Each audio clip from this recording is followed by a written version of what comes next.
Life is really fun sometimes.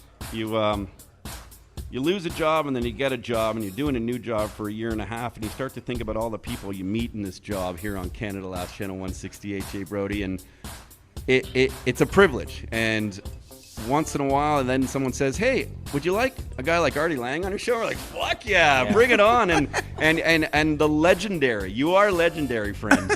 Of course, it's positive, but to the SiriusXM listener, forget about it. Yeah, I mean, they love you, Artie. Welcome to the program. Good to be here. Good to be here. Yeah, it's weird being on Sirius and not being on heroin at the same time. Good. So you're clean today. I don't know if the toxicology reports back. I think so. Yeah. Okay, you're feeling good. Are you good is a strong word. It's amazing. And I never know. Like you're coming on the program, I'm thinking, how do I go and start this between your Stern fame and your book fame and movies and Norm Macdonald? And I guess right away it's people love you and whatever you've been through and your suicide attempts, your rehabs, all this stuff. Do you think, Artie, that people just actually relate to you because all of us have these demons? I think it would be scary if a lot of people related to me. Suicide, heroin, some stuff. The Stern Show, he was so good at just making it seem like a conversation. You don't realize what you say. And my advice to people, if you're going to admit that you're a heroin addict, don't do it on the biggest radio show of all time because you might want to ease into it a little bit. But people are radio fans are very... The greatest type of fans to have because they feel like they know you. It's like a friendly thing. It's a very intimate relationship, and they feel bad for you. They hug you. I'm glad you're here and stuff like that. And I love those fans. They're very nice to me. When you're going through some of your struggles, did a ton reach out to you, and was the support always there? Well, they reached out, but mostly to ask if I needed heroin. So supportive wasn't the word, but. No, a lot of girls would. Girls who look like me. Yeah, that's okay. There's still girls, right? It was mostly guy fans. People always ask me if I got laid a lot from being on the Stern Show, and I say if I was willing to fuck plumbers, I'd be like a young Warren Beatty. I don't know. A couple of cute chicks here and there, but they are very affectionate. Nice. You describe those times as sort of the best times, the rock and roll sort of times of your life being on Stern. It was a nutty because I was living a stand-up comic's life because that money was hard to turn down, and a morning radio show. So I was going from nocturnal on the weekends. And then like having a paper out during the week. The hours were crazy. And the schedule I gave myself was a typical Artie Lange bad decision. And I knew for a fact, being an addict, I was going to go off the rails with that schedule. But I just wanted to make all the cash I could. Because in this business, I'm smart enough to know at any time they could say, you're out. You're not welcome here. What have you done for me lately? Exactly. Yeah, exactly. So you get what you can. I tried to cash in, but the schedule was so nuts, having to go down, come up, go down, and I lost it. I mean, I lasted 8 years doing it. I packed away some money, but... and that's the important part. I did morning radio for 14 years, getting up at those ungodly hours, 3:34 in the morning. Yeah. Do you have any regrets? Do you in terms? No, but not in the drug part, but in like saying, you know what, maybe I should have just focused on one, and would that have helped you? I think if you wrote the story of my life after I die, you could call it regrets. I was. Well, here's honesty. I'll give you an example of what I'm like. I did, at the height of my sort of fame on the Stern Show, I did a gig in Vegas at the Mandalay Bay Super Bowl Eve, like maybe 2006 or something. And I did 2 shows, and that night I made $140,000. That's what I got paid. After I went through all the Vegas demons, I was on the plane, and I was doing the math. For the weekend, I was down $6,000. I spent $146,000 on drugs, gambling, Then they wrote The Hangover. I mean, that was like, wow. That was a bad flight. How can you go through that much money? Like, what are those? Because you said those demons And no, I don't know those demons that would cost me $146,000 in a weekend. Brutal, yeah. I bought so much cocaine in the 90s in the Bronx, I actually learned Spanish. Which is a fun way to learn a different language, but it's a bit pricey. A lot of great business ideas too late at night, huh? Rosetta Stone's like $49. You learn the whole language. I learned 3 sentences. It cost me $2.3 million. Oh my goodness! All the drugs that you had done and all the money that you spent of it. What else would you have rather have done with this money now? If you Anything think about it? Yeah, and like real estate. Like, are there other interests of yours, Artie Lange, that you thought, you know what, maybe I should have invested in stock, not gambling, but real concrete good investment? Well, but certainly by accident, I made some good investments. Like I bought a house on the water, the Jersey Shore. Like a Tony Soprano kind of house, and that actually has done well. And I bought a condo in Hoboken, New Jersey, right in the Hudson River. And I bought my mom a place. Oh, great. And all 3 kind of went, but, not because I'm smart. I just lucked out. Yeah. So I got some of that. And, I had a conservative money guy who made me get like a conservative portfolio. So I had some positive stuff.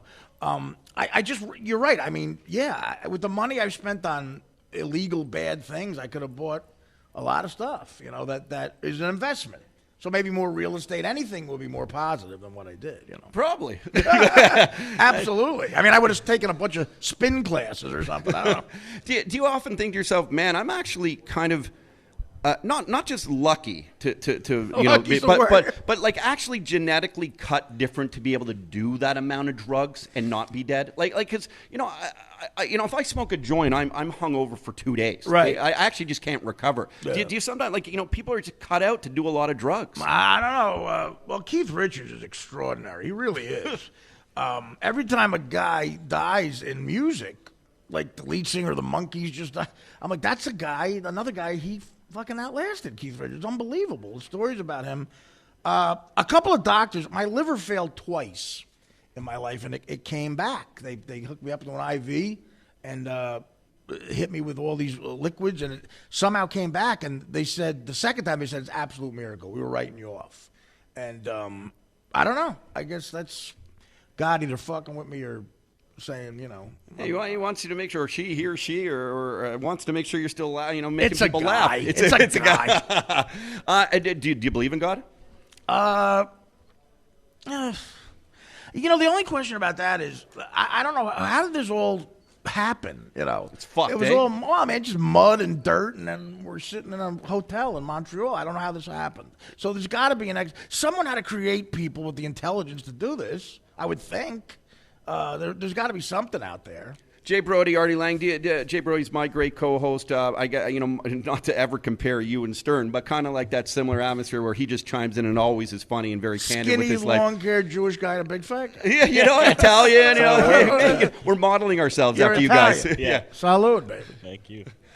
Brody, do you you have these looks on views on God and stuff? Do you think that is something that keeps a guy like Artie going? My views from God come from drugs, though. I've taken a lot of DMT, which is a psychedelic. Right, yeah. And you kind of meet him at times. I felt like I've been You met him? I think so. What was he like? He was a lot of different colors. I'm assuming he's like Scott Disick on the Kardashian show. Yeah, but made out of snakes. Snakes? Yeah. So it wasn't like the long-haired hippie thing? Bullshit? No. That's a scary notion of seeing God, meeting him. I don't know what I'd say to that. Of your millions of fans, and they're now following you on artiequitter.com and your new podcast that's $6.95 to subscribe to, and which is cool, man, because that's how you're monetizing. And I guess, are you seeing that these loyal Stern fans and SiriusXM fans, let's be honest, who pay for a subscription-based service, that they're going to you? Is that fun to watch them come? Well, I did a thing. A bunch of people in the business said, look, if you charge for it, people just out of a protest are not going to do it. Because, you charge $7 a month, that's like more than Netflix or whatever. They're not going to do that. And but I did the math, and I said, I don't care about getting more famous anymore. I really don't. It's annoying now with like every 8,000th person I see comes up to me. Is that hard? Is that hard for you? I mean, I just, I try to be nice to people, but I don't know how to acknowledge it. I couldn't imagine being like an A-list celebrity. It must be crazy. But you are. I mean, no. Artie Lange. You were you're involved with Stern for 8 years. Everyone knows. Well, he's an A-list celebrity. But you're an A-lister too. You're just, you're a crazy A-lister. Well, so I said to myself, I know there's Stern fans loyal enough to pay for it, and I said to the guy, what's a failing number, unsuccessful number? Maybe he said like 9 or 10,000 people. I said, look, if I get 6 or 7 and I'm a real failure, do the math. That's $50,000 a month, and it's like I got to do it in my kitchen. Fantastic. So it's like, I don't care what those numbers look like because I do stand up. It's great. It's the greatest job I ever had. And what I would imagine is so great about it too is that, you try and do your due diligence on a guest coming on, you read up all these notes, and you never know what. And what the show, by the way, the podcast is an enormous failure. Well, it is a failure. Considered to the people who who do podcasts, okay. But to me and my accountant, it's fucking great. Well, I mean, it's not a failure then at all. At the end of the day, it's about the cake. But for you also, and I've read a lot, which is you love being creative, and you get to be creative. You get to be creative in that uncensored environment. So that part must be very rewarding. The reason I didn't go the advertising route is I've said so much offensive things on tape. It's like hard to get advertisers. We just had a whole discussion about that. Yeah, they just got to Google me and they'll find something offensive they don't want. So I don't want to deal with all that bullshit. And I really wanted to be, Sirius was great on Howard's show, and because he was Howard, we got away with even more than just cursing. But still, it wasn't totally uncensored. We worked for a corporation. Yep. This podcast is so much fun for me because it's really, I say whatever the fuck I want for an hour and a half. And I, it's scary too because I say whatever the fuck I want for an hour and a half. So something might end my career, but so few people are listening. That doesn't matter. Right. So that's funny. I'm making $800,000 a year on that. I'm probably, another 800 on stand up, so I'm like, and no one cares about me. I laugh because, they do care about you, and you're making money. The other day, you're flying first class, and you tweeted out, you're like, pretty good for a loser heroin addict. Well, right? Yeah. Somebody called me that on Twitter. So people tweet.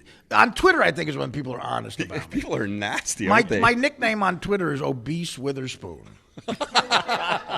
That's my fans came up with that. I announced that I got engaged a couple of years ago. That ended another failure. But and the first response was from some kid in Iowa. All it said was, eat a dick, fatty. That's all it said. And this guy, all he said was, you're a fat, gross heroin addict. And then when I was in first class, I said, who's the fat, gross heroin addict? Not bad, yeah. And then he just texted back, you. Do you like going at the fans through social media? Or No. No. Do you take things personally ever still, or do you just let it all slide up? Everybody does, I think. People who try to say they don't, I think, are bullshitting. It's hard. I mean, I do let it slide off my back, because what are you going to do? Dude, you crushed it though. Like, I mean, you're living. I've had a very lucky life. I mean, my old man worked. My father was like a roofer and installed antennas. I used to go with him to work on a February day. He would, for 10 straight hours, take an icy frozen ladder off a truck and work his ass off for, less money than I make in a night for the whole year. So I'm an overachiever. I didn't graduate high school. I didn't go to summer school, graduate high school. I have no skills. I've never sent or received an email, as far as I know. I'm just not it makes no sense on paper that I should be successful. Well, you're a compelling individual. It makes people, die laughing. Have you evolved as a performer then? Has this, it sounds like you're looking at it like it's been a privileged life for me. Has that helped you, continue with it, evolving? Well, first time I ever did stand-up, I was 19, and I was horrible, really bad. The MC of the original improv I did at an open mic night at the original improv in New York, 1987. I went to a Grateful Dead Bob Dylan concert at Giant Stadium before I went to the open mic, and I took mushrooms. It was 1987. I bought mushrooms off a guy who looked like he went to the original Woodstock. He got a flat tire on the way back. It took him 18 years to fix the flat. He just got back into town. I freaked out for a little while. Remember during the song Ripple, I thought I could fly for like 10 minutes. And then I went, I think that's why I got enough guts to go into the open mic, but I was horrible.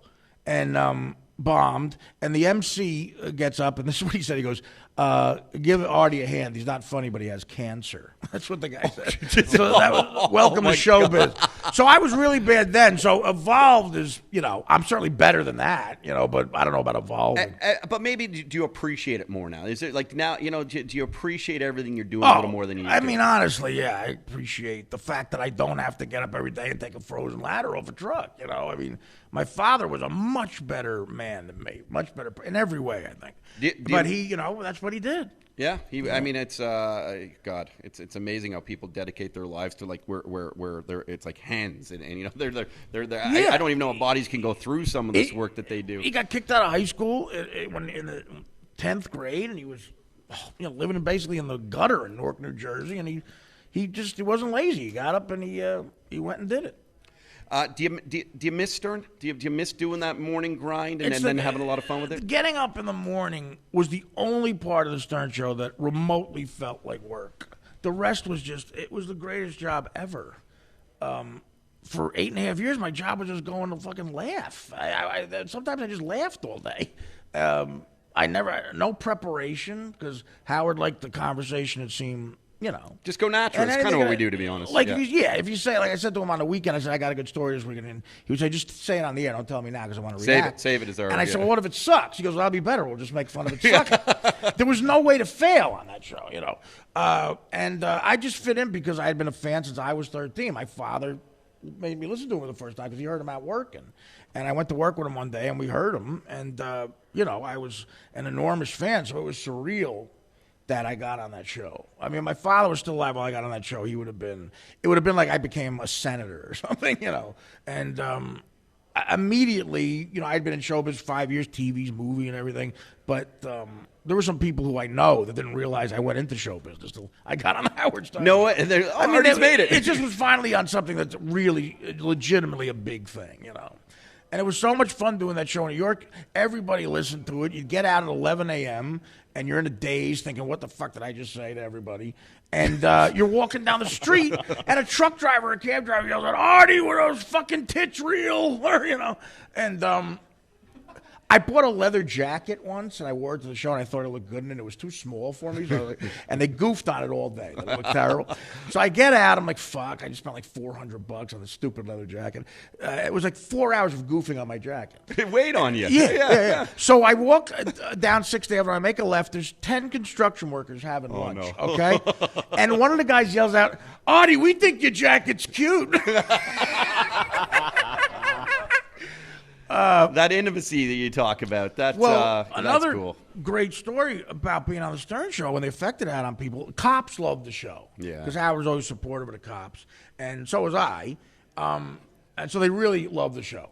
And you never got a ticket. That was the great. You never got busted for doing heroin? Nothing. I could have had lines of coke on the dashboard, speeding in reverse with a hooker, underage and beat up hooker, and the cop would have said, "Big fan." The jacket's a little too tight, though. Right. Yeah. I like the jacket.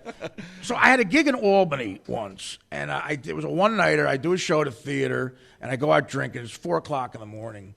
And I had this insane thing. I said, I don't want to be in Albany anymore. It's like a 3-hour drive home. I'm getting the fuck out of here. I can't to think of maybe dying at a La Quinta Inn in Albany, So I packed up everything. I needed a cab.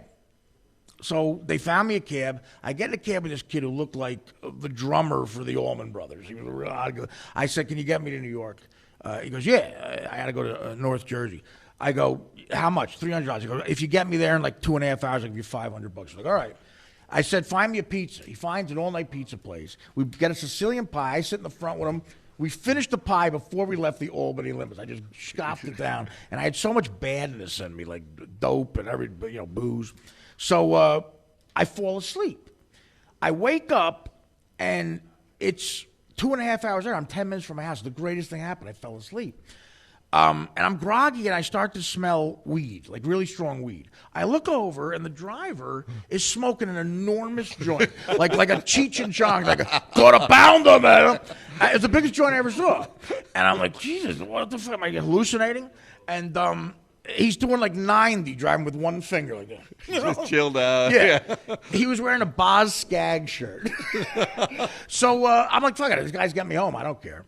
But after like 2 minutes, I got really nauseous. I had to throw up. So I said to the kid, listen, man, you got to pull over. I'm going to throw up in the car. He goes, all right. He was like a pro. He just pulled into a closed Exxon station on Route 17 in Paramus, New Jersey.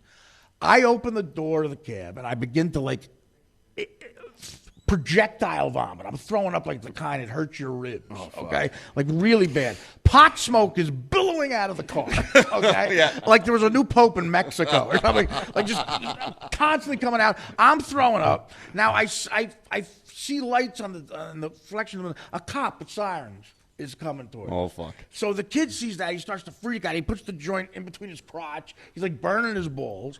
But I physically can't stop throwing up, so I just continue to throw up. The cop pulls 2 feet from me throwing up, puts his light in the thing. Could see the kid's high. There's weed. I'm throwing up. I don't know what's going to happen. After 3 seconds, he's got the flashlight on my face. This is all he said. He went, Artie! And then they just drove away. No. That's all they did. Artie! Now that's a privilege. The funniest part is the kid looks at me and goes, dude, are you famous? I hope he didn't charge you for the ride. Well, listen, I thought I got away with it. Yeah. 6:02 a.m. the following Monday, Howard opens up with a phone call. Never opens up with a phone call. The first thing he says on the show is, Bill in Paramus, you're on the air. He goes, yeah, I'm a cop, Howard. I just wanted to tell you, I saw Artie throwing up on Route 17 in Paramus Saturday night. So I'm like, oh, fuck. Called in. Yeah, that was 2 hours of why I was throwing up. For sure. Yeah. Howard busting your balls. Yeah, I'd rather have gotten arrested. You wouldn't have heard from it. But yeah, just Artie! Howard, he must have been, you must hate these questions, but he must have been tough for him, loving what you brought to the show, but also, I guess, fearing what you might bring to the show in terms of bad publicity. And you know, and was that a tough dichotomy for him and for you guys in your relationship? Yes. I mean, I love Howard. He gave me the greatest thing that'll probably ever be on my resume. Literally a dream come true. Maybe you couldn't even say that because I didn't even think that was a possibility, getting on that show. Who knew Jackie would leave, the chair would be open, and I would get the job? But it was a dream. And so he gave me that. He was very nice to me. We were close friends for a long time, talked on the phone, everything. It's an intimate thing. You're with 5 hours a day. I was 2 feet from him. And he's the best comedy partner I ever had. Like, we eventually really gelled, and we we're good at having a funny conversation. And sometimes I'd be sitting there and like Chappelle would come in for the news or Gilbert Gottfried, and I'd look at Fred Norris, who's an absolute genius, and I'd say, I'm in the room with like 3 of the funniest people ever. 20 million people are hearing it. And it was just fun. But if you're a heroin addict and you go into rehab, they tell you you're gonna lose a lot of shit, including relationships. And probably the worst thing I lost was my friendship with Howard. He just couldn't take any more lies and blowing shit off, and the publicity. I don't think it was about publicity with him. I think, it was more about being sad for me. But he didn't know what to do. People, it's a very complicated thing about how to deal with a heroin addict if you want to try to help them, because you can't believe most of what comes out of their mouth a lot of the times. And I think he saw that, and he just didn't want that destructive thing in his. He's got a busy life, family and ex-wife, new wife, kids. He becomes an inconvenience. Sad, right. Like, it's tough to say it like that, but let's be honest. There's only so much help you can give someone. Right? Exactly. So it's my fault. Everything that happened is my fault. He's not the heroin addict I am. But for 8 years, it was a heavenly thing. I loved everybody there. Robin is such a sweetheart. Fred, Benji's a great person. Gary, they're all really good people. And what can I say? I fucked up a lot of shit, but it's by far the worst thing I fucked up. The fucked up, the self-sabotage Is there still a fear of actually just being truly successful without having to bring yourself down? Like, can you just accept it? Is that part of it? I don't know. I'm trying to understand the mind, Artie Lange. I've been poor, and I've been, sort of having cash, and I'm more afraid of being poor. Yeah. That sucked. Money is just a great thing to have. It's convenient. That's a good way to put it. Exactly. To be able to, pay a whore on the spot. By the way, I was told by Mike Ward to ask you about potentially had sex with one of the cleaning staff here. No, not here. Okay. No. Okay. I did not. Okay. I did not. I apologize. So, okay. At a different hotel. Okay. They're clean at least. Yeah. Well, oh, maybe they're not. you know how they say a great hitter can't teach hitting, and vice versa. A great maid a lot of times doesn't clean themselves. Sounds like a great It's night. the craziest moment in the history of comedy. The fact that I fucked a maid while she was cleaning my room. She looked at me and I think she thought I must have exuded such sadness. Oh. I think she thought she was saving a life. I actually want to hug you. It's weird. I never saw her tits. It took me 4 seconds. No rubber. And then she gently kissed my forehead, got up and cleaned my room. It's like the greatest girlfriend ever. And she didn't speak English. Oh, my goodness. Like you don't have to talk or anything. It's a grand slam, Artie Lange. She really said you look sad, And I was listening to Ripple by the Grateful Dead. It's like my new favorite song. And she goes, you have to be happy. Please, come here. I'm like, all right. She started to hug me. I knew her for 53 seconds before she was hugging me. It's like something happened to Brad Pitt, And I didn't know what was going to happen because I said, is this a coke dealer I owe money to setting me up for 14 years? I said, if I touch her, the cops might, to catch a predator or something. Oh, yeah. I don't know what the fuck to do. And then she started gently kissing my neck. I started kissing her, and I gave her 4 of probably the worst seconds of her life. She was such a doll. But then she came back because she was worried about getting fired. She came back to me. She said, please, because she didn't know who I was. Okay. But I think she found out. She didn't even know who you were? No. You really looked sad that day. I want to bottle that look and maybe go to a club and just sit there like that. I mean, I would have never checked out of that hotel. No effort. no, nothing. Again, this is a much different hotel. Yes, no, I know that for sure. They didn't have air conditioning here one night. Okay. Because the power went out, so I went to. I can't sleep without air conditioning. Are you good? Are you a good sleeper, Artie Lange? Can you compartmentalize? Can you relax? On heroin, I'm a great sleeper. Are you? Yeah. I can sleep. I proved I can sleep at work. No, I'm a horrible sleeper. Horrible sleeper. Yeah. I gotta have a lot of things going on. The problem. When I was doing dope, I was so afraid of light. And I would do crazy shit. I had to have it so dark in the hotel room during the day. I did that crazy Elvis thing where I was taping up the curtains and shit. Wow.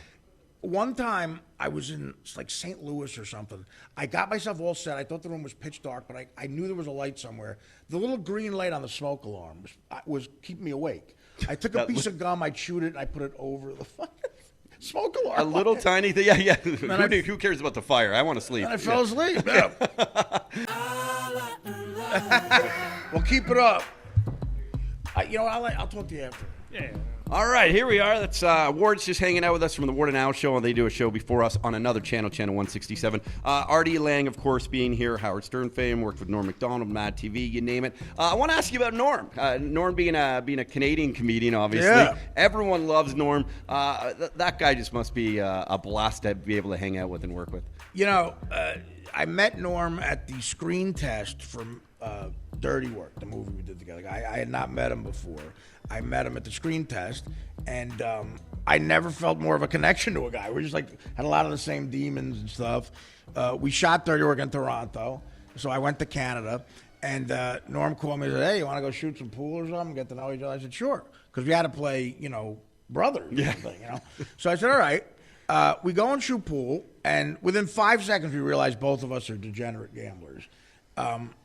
So the first night I was in Toronto making the movie, I won $2,500 off Norm playing 9-ball. And not the best job security. I was like, yeah, should I be, this guy's my boss. Yeah. Should I be doing this? But he's such an honorable guy and takes it seriously. He paid me that night. He got Canadian money, and back then there wasn't even you didn't have respect for the money because there was a picture of like a goose on it or something. Not even a person. And it was like a wheelbarrow, $2,500. And it took me the whole 2 months to spend it. But yeah, he's, so I just, he's a great guy, and he's like a Howard type guy to me in the sense that he gave me one of the biggest jobs of my career and really took me under his wing. And I did the road opening for him for a long time, and we were gambling and working and laughing. I did a sitcom with him for a couple of years. For like 6 years before I moved back to do Stern, he was my closest friend. And just probably the funniest, smartest person I've ever met. I'll give you a story about Norm. When Dirty Work came out, the reviews weren't great. It's become like a cult thing, but especially up here. And the people are very affectionate about that movie, and I think that's a testament to Norm. I got to hang out with Chris Farley for like 2 weeks. And wow. It was his last movie, and he was the funniest human being I ever met in my life. So him and Norm, Adam Sandler came up to do a part, Don Rickles, Chevy Chase. It was like unbelievable. It was great. So the review came out, in my hometown paper, the critic said, Artie Lange has all the charm of a date rapist. Oh, my goodness. That's what he said. Okay, They can write that? My mother read that. Oh, my Gosh. So Norm, so wrong. this is how smart Norm is. Within 3 seconds, this was Norm's response when I told him, because he thought I was upset. He goes, "Hey, man, that's fucking great." I said, "What do you mean?" He goes, "A date rapist has to have way more charm than a regular rapist." Like, to think of something that witty right away. That's the kind of guy he is. You just laugh. And Do you still hang out with Norm at all? I don't see him nearly as much. Last time I was in L.A., we had dinner together. I could talk to Norm.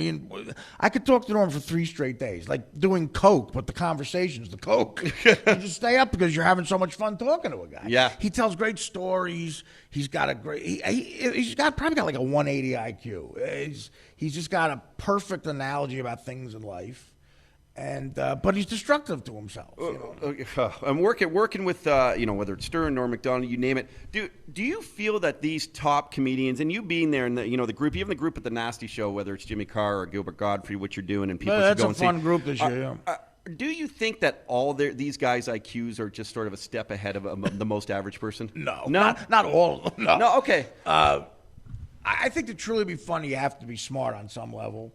But there's a lot of comedians whose careers are a mystery to me. They're not funny at all. Who's an example of that? Oh, God. Janine Garofalo, David Cross, I don't get. Steve Allen, for a legendary guy, I don't know. Steve Allen wrote a book called How to Be Funny. That's like me writing a book called How to Get Abs. But it's a great book to do coke off of. So are your abs. They were. These are bad. But, but when you meet a truly smart guy, you could tell pretty quickly. And Norm's one of those guys. A couple of examples of people, like I had a few conversations over the years with Chris Rock. Like Chris Rock has a perfect analogy about every subject. If you could have a perfect analogy about a subject like Churchill did or something, that's impressive. If you could also make it funny, like Churchill did a lot too, then I think you're brilliant. Artie, would you ever say that you found yourself funnier on drugs? And is that part of the problem? If it depends on what your definition of funny is. No, like when you're on and in a zone, but part of that's influenced. There's different types of funny. Like if you are more a fan of a comedian getting on stage and telling a sharply, well-paced, timed perfectly, spoken perfectly, well-written joke, that's good. But if you're more a fan of a guy on stage shitting his pants and accidentally lighting himself on fire, which people are a fan of, then you could say I'm funnier on drugs. I've shit my pants 4 times on stage. 4 times? What during heroin withdrawals. No one noticed, thank God. You just kept going? Well, yeah. What am I going to do? I don't know. Full dumps, like a full load here. Not like a. Well, one time, I was wearing. Thank God, I was wearing black corduroy pants. That saved my life, but I would never wear white pants. No, the lifestyle I have, the combination of the comedian lifestyle and the drug lifestyle are two nutty things. If you combine them, crazy shit's going to happen to you. It's unavoidable. How do you see yourself retiring? Like, can you get away, take some money you have, those few investments, get away, and do you think you could be good to yourself that way? Just chill out? I don't know. Is that possible? I mean, every comedian's fear is dying next to a hooker at a Ramada Inn in, like, Denver or something. Yeah. I just hope I make it home somehow, like the way Chris Farley went out. Oh, my God. Him and Belushi, same age, went out the same way. A needle next to them that a hooker fucking loaded up for him, and the whore, some crazy person who was just out for themselves. The chick who shot up Belushi did time. She got manslaughter. I don't know what happened to the Farley chick, but she took pictures of him and wanted to sell him. Yeah, he's lying there dead. Just How about calling an ambulance? I don't know if this is true. So this is maybe, but I heard from pretty reliable people, I don't know how true it is, that, and this sounds like something Adam Sandler would do because he's a very generous guy. I heard that Sandler called the hooker and bought him from her so she wouldn't release them. Wow. Yeah, like one picture made it on the internet or something. The humility of some of you means, I got the money, let's not let this stuff get out there. That's it. Right. That's a beautiful story. The one picture that got out, he's lying dead. Oh, it's disgusting. Yeah, and so, you don't want to go out like that. I'd love to, maybe just go out peacefully on morphine. You talk about go peacefully on morphine. In the hospital. The comedians need to entertain, to perform, to be noticed, to have, live audiences. Right. You went on Letterman a ton. Which is like the coolest thing in the world, too. That was another dream for me. There were days I did Stern in the morning and Letterman in the evening. It was like I pinching myself. That's the gold medal. Yeah. I mean, it doesn't get bigger or better than that. When he went out, and some people still say he shouldn't have gone out. Do you think a guy like that's going to miss it? I've been a fan of David Letterman since the first night he got on NBC. I was like 14 years old. I had a black and white television in my room that I think my father stole. That was like 4 inches. I memorized every Honeymooners, every Odd Couple on that thing, like The Godfather. I was hooked on Letterman, from the time, and he was on till 1:30 in the morning. I would go to junior high looking hungover because I was watching Letterman. Obsessed with him. And then again, like Howard, I was obsessed with him too. I got to meet him and work with him a couple of times. 2 of my heroes. And when you sit there next to Letterman, it's kind of like Howard in the sense that this guy's could outwit you or, But with Letterman, there's a live audience there, so when he says something funny, just makes your set look better. But, so having said that, I genuinely think people should watch him. I think without that show, he might blow his fucking head off. I don't think he's a happy guy. I don't. And he went on stage recently to, there's like a Martin Short and Steve Martin show, Yeah. and he did like a top 10 list of Donald Trump's hair. Like, I felt like he's already kind of missing this stuff. That's what, of course. It's like a story like Trump comes out, he's like writing it in his head. But you got to find a balance in life. Like, clearly that heart thing really affected him, and, he ran a mini empire there. But, like during the commercials, him leaning over and saying, you're genuinely funny, stuff like that. And cool. He was something I'll never forget. To me, that's bigger than like having an Oscar. But I think he went out just because, like, if you put on a split screen Jimmy Fallon or Seth Meyers looking at a laptop next to Letterman now, it would look like Letterman looked like Benjamin Franklin. It's just not a modern day thing or look he has. And I don't think he cares about that in comedy. And I think he just said, fuck it. I can't do this anymore. I feel like he didn't want to do the sticky bit that would make it on the internet. Because I can tell you, man, I don't know anything about Fallon, but I've seen a bit every day of Fallon's show that pops up on the Facebooks or the Twitter feeds. I've done Jimmy's show like a bunch of times. And Jimmy's a good friend of mine. I love Jimmy. On top of being funny and talented, he just knows how to work it. He's working the media. He's like the modern day. Letterman had $1 billion when Twitter was invented. It's hard to care about. I don't think he actually told me during one of those shows he doesn't tweet at all. He never did. He didn't care. Yeah, I think he's just rebellious against the. He's got the kid. I'm sure that's a big thing in his life. But I say this loving him. I'm sad because I think he's a sad guy at this point in life. Isn't that interesting? Yeah. The last time I did the show, he looked like he had contempt for the people around him, and he just didn't, he was on his way out. I could tell that. I wonder if you're that smart. You look at a guy like Letterman, he is that smart. You think, it would be tough to relate with humankind because, like. Well, again, a lot of geniuses over the years have had that. Absolutely. If I had a kid, I swear to God, I want to marry a good-looking chick just to give my kid a 50-50 shot of being. That's what I did. Yeah, you know. I literally just got married. She's given birth in a week and a half, Right. and like I'm just praying it's all her genetics. Yeah, it's all and that. some people think this is negative. I'm praying that my kid is a happy, good-looking, dumb woman. I would love that, because that's it. If you're a good-looking, stupid person, that's the best combination. To be oblivious to the hassles and the stress of life, and just always have a nice smile on your face and go your way. Yeah. That would be. I would love to have that kind Like of mind. Paris Hilton. You know what I mean? I would love. Who would want to be? She's born rich. She's good looking. I met her once at the Letterman show, and this actually happened. I went over and I said, Paris, can I talk to you? And she said, thank you. She shook my hand and kept walking. She was just used to people saying something nice. A trained response. I just said, Paris, can I say something? And she said, thank you. It's funny. Last night we saw Rob Schneider walking around, and we were here just to I laugh. love Rob. What a beauty! And we'll talk about the Nasty show, and then you got to do some things. So we'll get you out of here real quick, Artie. And we bumped into Rob here, and it's so great seeing these people. And he said to me, he goes, "I'm just trying to save my voice," and I wasn't sure if that meant like there's too many. It's a great way to get out of talking to someone. No. I think you were talking about. It is weird. I haven't done this much stand-up since I was 24 years old. You know, you don't get into this business to work. This feels like I'm pulling a ladder off a truck when it's 2 degrees. Yeah, you're back on the road. But it's great seeing everybody. You know, Cool. You getting paid well for the gig out here? They're doing. It's good. Yeah, sure. Yeah, I mean, you know, it's if I showed these checks to my guidance counselor in high school, he'd probably have a heart attack. He was the asshole now. My guidance counselor said to me once in the 11th grade, he called me in specifically to tell me just this. He goes, I watch you in the hall. I go, yeah. And he goes, you have a disinterest in your walk. I said, what does that mean? He goes, you just don't look interested in anything. You walk very slowly. And I felt like saying to him, that's because I'm walking a biology class with Dr. Gross. Who the fuck cares about I was that? working to a whorehouse to get cocaine. I'd have a skip in my step. What do you want to tell me?